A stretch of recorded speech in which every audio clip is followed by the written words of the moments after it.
Hello everyone and welcome back to my channel Edward Mindanos. And for today's quick tutorial, and I'm going to show you guys on how to resolve if your network profile type option is missing on your Windows 11 or Windows 10 computer. And without further ado, and let's go ahead. So all you have to do is to open up on a search menu. And then dito ay kailangan mo lang i-type yung registry editor. And then next ay kailangan mo lang mag-right click and then select mo lang dito yung run as administrator. If you receive user account control and then click mo lang dito yung yes. And then makikita mo kagad dito yung registry editor. So before you proceed to registry, I would suggest you to create a backup file. So if anything go wrong, you can easily restore it back in order to create a backup file.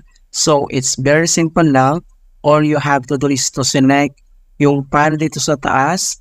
And then next step ay kailangan mo na i-select dito yung export. And then pop up itong export registry file.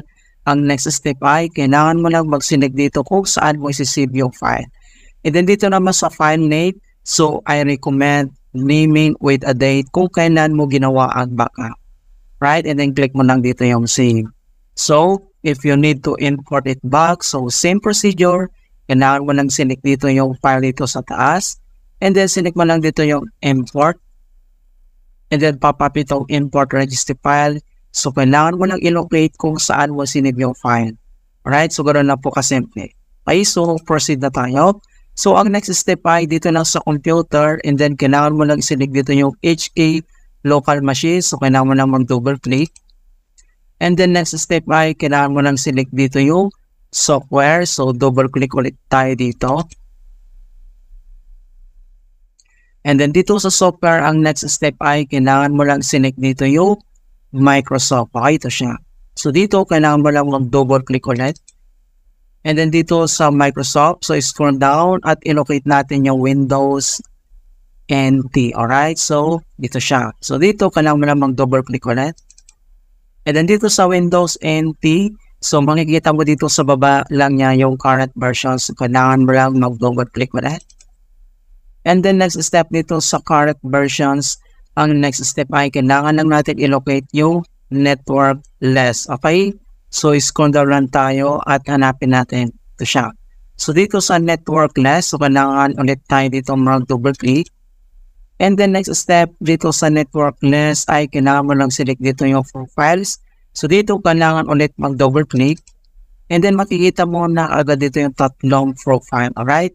So kapag click mo yan, makikita mo dito sa right side yung kanyang mga details dito. Okay? So the other one, save. Makikita mo dito yung kanyang details. Ayan. Okay? And then next step ay kailangan mo lang select dito yung category. Ito siya. So double click ulit yan. And then pop up itong kanyang edit viewer 32-bit value. So dito sa kanyang value dito ay kailangan lang natin i-change yan ng number 1. And then dito sa base, kailangan naka-hexadecimal. And then click mo lang dito yung OK. And then next step ay close lang tayo dito sa registry editor. So close. Ayan. And then next step, dito lang sa start menu at kailangan lang natin mag-restart. Okay, so click mo lang siya. Right, so ganoon lang po pa-simple on how to fix missing network profile in Windows 11 or Windows 10.